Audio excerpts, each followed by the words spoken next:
if you're not careful about prioritizing things that are going to fill you up too. So I think I'm able to pull a lot of those parallels from living on the island and equipping the business and community entrepreneurs who come my way with tools and also rhythms that help their business serve them and don't put them in bondage to their business. Welcome back to another episode of Gaining the Technology Leadership Edge. New shows every Wednesday. Today, I have a special guest. Her name is Bree Lever. Welcome to the show, Bree. Hey, Mike. Thanks so much for having me. Yeah, well, thanks for being here. So let's just jump right in. All right. You've done a lot of work in community building, and it's quite impressive. Can you share like a pivotal moment or maybe project in your career that like defined your path as a community strategist? That's a great question. There have been several. My most impactful community experience from start to finish was the first community that I created for a social enterprise. And that community, I was a part of it from the very beginning. I was the very beginning. The very beginning was me trying to launch it and find members and get it off the ground, but it became a multi-million-dollar ambassador community for this fashion brand. So that was deeply impactful. But I think for where I'm at right now and the current trajectory and the types of communities I love to build, one of the most significant experiences was partnering with the Heartbeat team to launch their community for their customers. And they were like in the thick of startup mode and like tons of people coming on and needing support and wanting to see what this platform could do so the customer community is really, it showcases the features of Heartbeat, the all-in-one community platform, but it also provides learning support and really technical support for the customers. So I was a part of, Mortiza brought me on to get that community. It was in existence, but it really needed some tender love and care. So we launched that like a new iteration of the community. And I built it and managed it for several months. And that was awesome. That was really my first big commitment with more membership communities and paid communities, where I had come from a world of free communities that supported the business goals in other ways. So it was awesome and such great people and creators building their businesses there. Yeah, that's interesting because I actually am a member of that community because we have two communities. Well, my coaching community is up on Heartbeat, and we're about to launch end of February what's called the Entrepreneurs Water Cooler. It's aimed at like mompreneurs, dadpreneurs type people.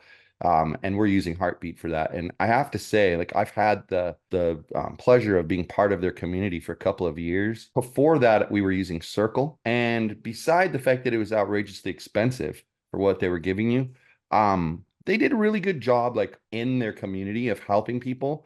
But if you needed something that required tech support, it was dismal. I mean, I hate to say that, but it was just dismal. And I don't find that with Heartbeat. Like I even had, what is the owner's name? He jumped on a call with me once to help me figure out why I was having something that was happening. I mean, just they're amazing, you Oh, know. that's So awesome. yeah, Yeah. I highly recommend people check out that heartbeat.chat.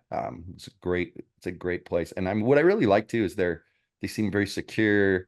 They're willing to try new things. If people many of these companies, when you do software development, they put out like their roadmap and they have the thing suggest features and people upvote them or downvote them. They're very good about reading those and trying to do something with it. And not only that, letting you know that, hey, this is in progress where we're actually doing this. I love it. I think it's a great platform. So that's kind of interesting that you mentioned that. I thought your name was when I first came across you, I thought your name looked familiar, and that's probably why.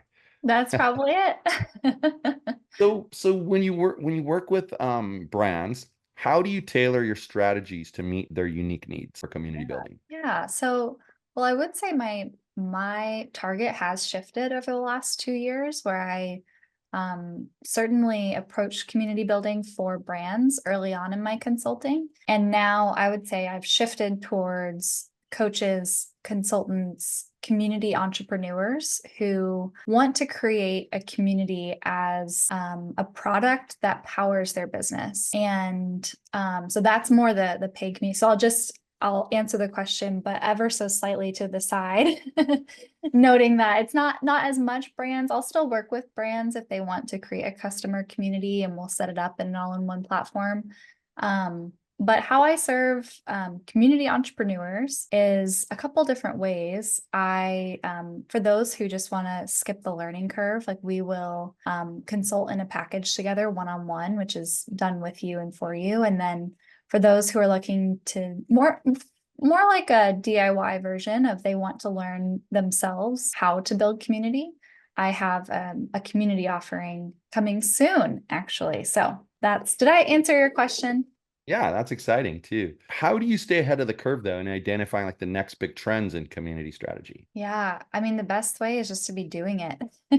It's so different when you are kind of removed from the process and in an advising role versus running your own community. You really are in the thick of all the different features, and you feel and you're anticipating yourself and you're iterating and testing. So I like to pay attention to my own experience. I think that's where I'm most familiar, and I'm going to be able to speak to future trends from what I'm experiencing as a community builder. But I also like to keep an eye on, what people are doing in the industry. And I would say my niche in my consulting is the all-in-one platforms. So I've done a lot of work assessing the similarities and differences between platforms like Circle and Heartbeat.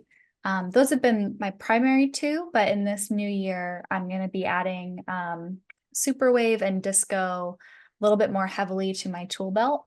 So there's a ton of all-in-one platforms out there. I could go on, and I have not used all of them, but I like to go deeper with just a smaller subset that I really understand well. And so that's definitely an area where I can speak more to trends, what I've seen in the past and what I anticipate in the future based on my experience in them. Yeah, I completely agree. I used to be a software developer, and when the site moved up to the level of CTO, my CEO used to get upset that I continued to like take on small pieces of code projects and stuff like that, and he'd say, "Why are you doing that?" And it's because how am I supposed to be effective at helping them with the new technology if I know nothing about the new technology? And the only way to know about the new tech, and he's like, "Can't you just read about it?" Well, yeah, but that's not going to help. I have to actually do it. Then I know what problems they're facing, et cetera. So no, I totally agree with you. What is one piece of advice that you find yourself repeating to those interested in community building? Well, there's always the conversation and debate around using community, where community fits in your company and business strategy. And I think this has been a big shift for me. And depending on your business model, community lends itself to different strengths. So if you have, for example, like a tangible product, community probably is not going to be, you're probably not going to have a paid community. If you have a learning product, community probably works really well alongside of your learning product and as a product itself. So, I think this is the overall community and business model is something that we revisit time and time again. But I would say the angle that it gets approached from is that people will usually accidentally start a community in like a Facebook group or a social media channel, and they will often start that community as a way of gaining more attention, generating awareness. People are coming to the community for discovery purposes, and they're running the community for discovery purposes. And it's a really tough transition for a lot of my clients to start to consider community not as the method for discovery for their business, but as a product in and of itself that can power their business. And the reason that I push that so hard, that this community can actually be a product that powers your business, is because of the nature of how someone interacts in a free environment and how someone interacts as a paid member. And when the value of what you are providing in the community is dependent on the way your members interact, like the actual how valuable the experience is going to be, is dependent on if Mike shows up. Like if Mike doesn't show up, our community is a little bit less vibrant, right? So because it's dependent on those actions, I always advise and really push my clients to shift their thinking to charge their members to be a part of the space, because they're by nature going to interact with it in a way that is more valuable, not just for them, but for everyone in the community. Yeah, I completely agree with you on that. I've been a part of like, you buy a course from somebody and they include a community with it, a free community. Then I've experienced where you buy the course and it's free, the community is free for a few months, and then they charge you. The ones where they charge you seem to be more beneficial to me than the ones that are free. The ones that are free start to become like a free for all Facebook group, for instance, Totally. and topics get tweaked depending on what someone wants. So totally agree with you. So what do you do to stay focused? Ooh, well, I love good boundaries. That's such a lovely broad question. I love project management. So I implemented sprints at my previous role, and Excellent. my little team of two continues to use team of 1/2, depending on the season, still uses sprints. So I take a lot of time and care to understand my roadmap, not just for the year and what I want my business to accomplish, but some really specific and focused goals for the quarter, and then how that informs my monthly goal list, and how that breaks down into my 2-week sprints. So that kind of system tends to keep the guardrails up for me and keep me from spinning off into new ideas too quickly. I would say last year there's also different seasons for your business. And last year was a heavy testing and experimentation year. I would say the last year and a half. So I was experimenting with my community dissection episodes, and I was experimenting with what model of community I wanted to launch for my business. I was experimenting with different partnerships with different consultants. I was experimenting different workshops. So there was so much being tested in a wide range of tests. It was a fairly chaotic year. But I feel like I had to go through that in order to come now at the beginning of this year. I feel so much more clarified on this is the plan. I know how to do this. I know how to execute it. I know how to get there. It's actually now just a matter of doing the work and we have to do the work. So I feel grateful to come out of that season of chaos and testing. You're always testing, but when you don't have very many fixed variables, it can be quite overwhelming. Yeah, see, like the people I work with, they're tech executives, and a lot of them do coding. They're up late at night, and so for them, focus is about like drinking caffeine, coffee, whatever. But what I found is that they also are concerned about the health risks. So, like my own wife, I used to drink energy drinks all the time, and she was like, I'm reading about people, having heart attacks from this. So I found this product. It's called Magic Mind, and it's just like an herbal tea shot. It's a little tiny thing. Take it in the morning. It has matcha, nootropics, things that enhance your focus and clarity. And at first, I was kind of skeptical, to be honest. I actually put my morning coffee aside, started using this. And what I noticed was that I could get to like 5, 6, 7 o'clock at night and be like, oh, I still have energy to keep going. I could just work till midnight. So like if anyone out there is looking for a boost in productivity, Magic Mind has a special offer for listeners of this show. You go to magicmind.com/gaining technology, and you get 50% off of a subscription. You have to go within the next 10 days of the airing of this show. And then they'll also give you 20% off of your first purchase, so you don't have to subscribe if you use just the code Tech Leadership. So, give it a try. See if you see the difference in your focus and clarity, because I certainly did. And now my wife is happy because I am not constantly downing energy drinks to stay awake. I'll tell you, I remember back in the day, people using NoDoz, it was called, and it was essentially like high caffeine doses that you'd take so you could stay awake. And it wasn't so bad while you were working, but when you stopped working, like try to drive home, you almost want to fall asleep after that. So it's really dangerous. So Yeah. so how have your personal interests and lifestyle influenced your approach to community building? A great question. Well, my life transformed pretty significantly in the last 3 years when I moved somewhat accidentally to Hawaii.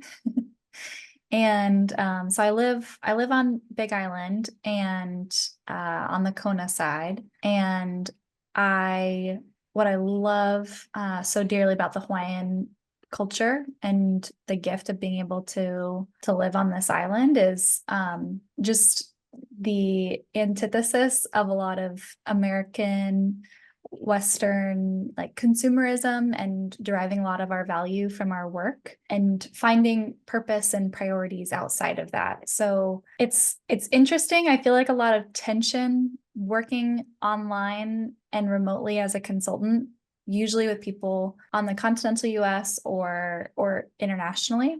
And then having this like very kind of quiet, slow, meditative life in the background. In Hawaii, it doesn't always there's kind of like an inherent tension there for me. That I think I will always have with running a business and what I also value from my personal life and life in general. But I've derived a lot of inspiration from this lifestyle in Hawaii to my work and how I lead in community. So it's a really easy parallel for me to understand how important connection is and slowing down. And for me, I'm working with community entrepreneurs. They are running their own business, and you can really easily and really quickly burn out if you're not careful about prioritizing things that are going to fill you up too. So I think I'm able to pull a lot of those parallels from living on the island and equipping the business and community entrepreneurs who come my way with tools and also rhythms that help their business serve them and don't put them in bondage to their business. Excellent, excellent. I actually discovered I used to live in Orange County, California until 3 years ago. So kind of a similar timeline to you, I guess.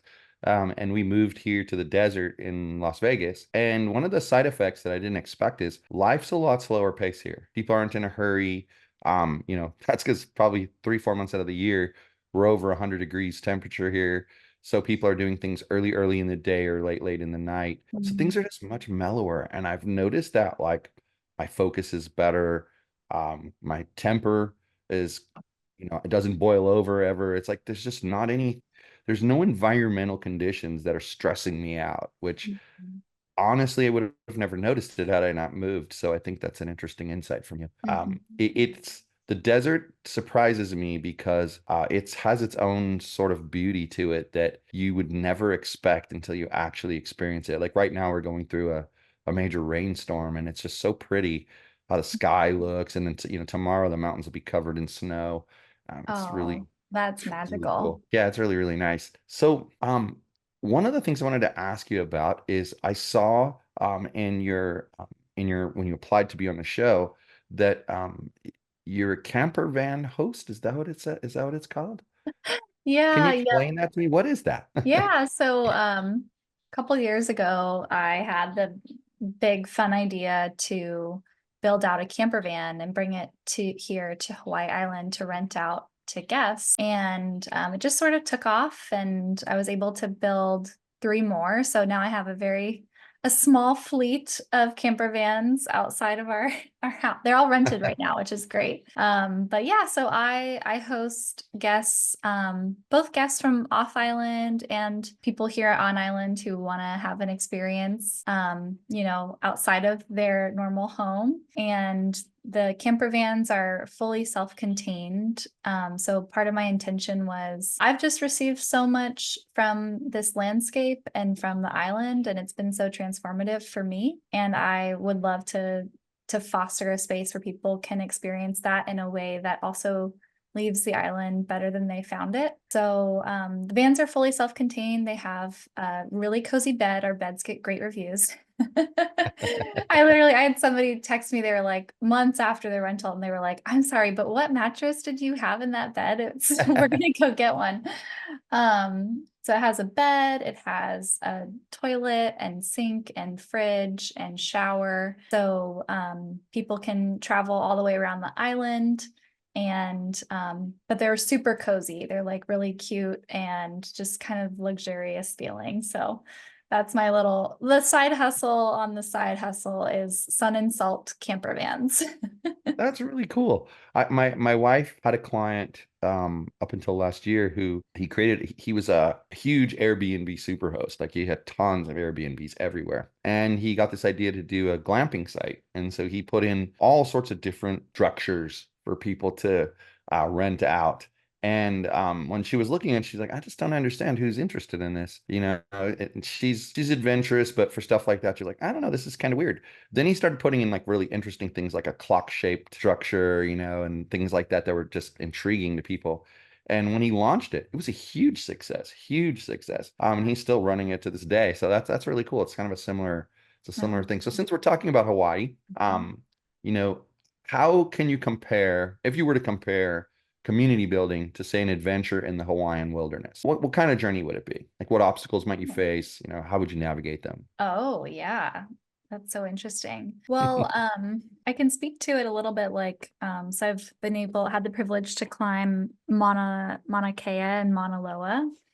And I would say it's not the same as the experience that I've had, but what I know of humans experiences doing something difficult like that, like a long endurance, sunrise to sunset. There's what you'll find when you do something like that. Mauna Loa was actually like one of my favorite mountain hikes, climbs I've ever done. It's so cool. And it's here in Hawaii, it's about 13,000 feet. So it's not, you think like, oh, it's Hawaii, there's no mountains, but like we've got mountains. They are they are no piece of cake to climb up. But what I found was there's never this one moment of like, oh, I just have to like push through. Like it's not like a marathon or sorry, it's not like a sprint or this like this exercise where it comes down to one moment of intense grit and determination. It's literally just one foot in front of the other all the time, every step of the way. And being willing to put one step in front of everyone, everywhere, able-bodied who can put one foot in front of the other, like can always keep putting one foot in front of the other, right? It's like, it's not something you can never not do. Right.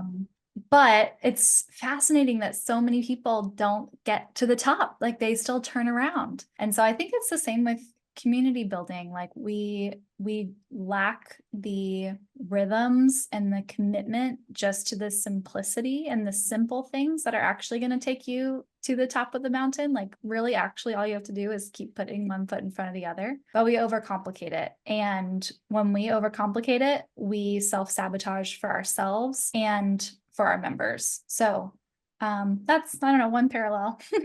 That part about overcomplicating is a very interesting point because as I mentioned previously, we've run communities and we started one that was a complete failure. And the reason after like looking back at it, the reason it was a complete failure is we listened to marketers and they told, oh, you have to have this and it needs to be named like this and you got to have this kind of content. And it was just crickets. Nobody cared. And with our new approach that we're putting out, we've actually done a trial run with some people who we ran a virtual summit, and part of the upgrade package included a free quarter membership. And so we got them in there pretty quick just to kind of see what was going to happen. It's already way more successful, way, way, way more successful. People are interacting. They're doing things that we would have hoped they would do inside the community.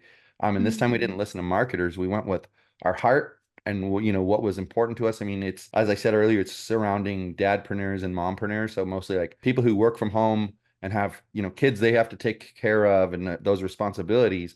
And there's just a group of these people who are, they're all doing the same kind of thing. So Mhm. instead of worrying about the marketing aspect of it, we just went forward with, the I would say like the EQ, the emotional intelligence aspect of it. And it's worked out way, way better. And we did the same thing, one foot in front of the other, one foot in Mhm. front of the other, and just keep Mhm. going. So I Yeah, think that's excellent advice.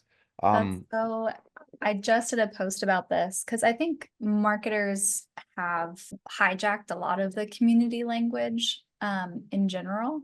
One, like your community, you might be fostering or facilitating a communal experience on your social media, but your social media is not a community. That right. your social media following is not, it's not a community, or at least from my definition, I would say it's not. People say, marketers always say, you have to go to where people already are. And I like to come back at that and say, good marketing goes to where people are, and good community builds where people know they can feel safe. I love that. That's actually a great point. So what do you think, AI is all the rage right now? What kind of impact do you think it will have on communities and community building? Yeah, I see it elevating the work of the community manager and making our lives a little easier. There's some, I actually had a call today with a friend who has a really fascinating tool for that leverages AI to help facilitate small group mastermind experiences. Mhm. So it helps create bridges so that people can more intrinsically feel connected right away in a group, in a synchronous group environment. It's called Bridgio.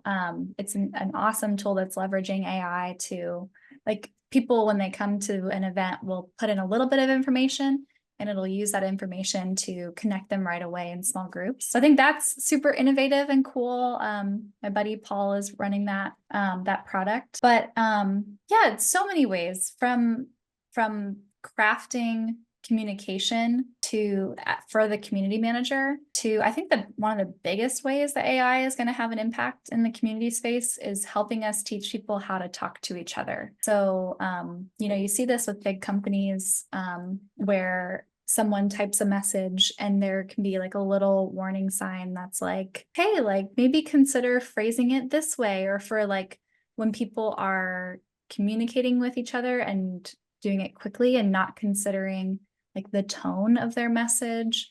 Or it's, you can do this really simply with like the most dumbed down version is like a profanity filter, but you want to moving beyond just profanity into how are we helping mold how people talk to each other in a way that's most helpful for everyone in the community. And I think AI could play a really big role in that, in helping people craft their message in a way that actually gets their point across, not just the emotion of the moment. Yeah, I actually had that experience because myself, I'm a pretty sarcastic person.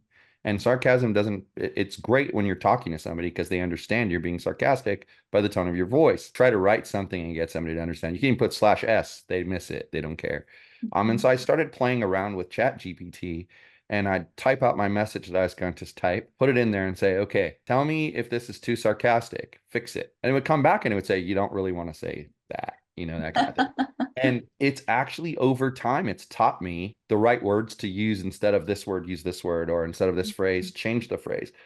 Because I believe that honestly, people always say social media is what's destroying the world. And I don't really agree with that. I think what it is that because social media forces you to put everything in writing, people are misconstruing what everyone is saying, and they're just like talking past each other. And it's sad because it could be a really great thing, but it's not, because people talk all past one another. And I think if people could learn how to communicate to one another in a more efficient and, well, not really efficient, but more effective Yeah. and friendly way, we'd be in a much better place, right?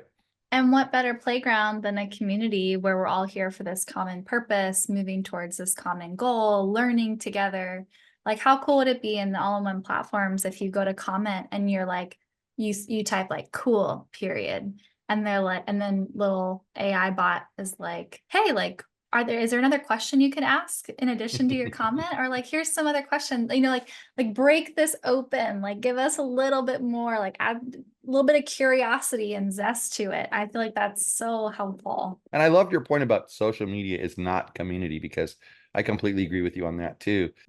But I will say, like, I find Instagram these days, like if you post a comment, and it looks out of context or it sounds rude or whatever, it'll warn you, hey, post comments like this have been reported. And sometimes you scratch your head, like, I don't understand why. I've literally seen people put like a thumbs up emoji and it takes the comment down. Like, what the Huh. heck? But Oh, that's funny. AI doing, that's AI being Yeah. AI and, not really being a human. So, well, this Yeah. has been amazing. This has been a great conversation. I love your take on community. I love everything you had to say about this today. It's been really eye-opening. And I hope that the listeners take this and, run with it with their own communities. I've had some of my own clients say they want to use some of these all-in-ones for kind of like a small intranet, so to speak, like what used to be the word, but a place for their employees to go and interact, with each other. Maybe, hey, I need someone to cover my shift next week, that kind of thing.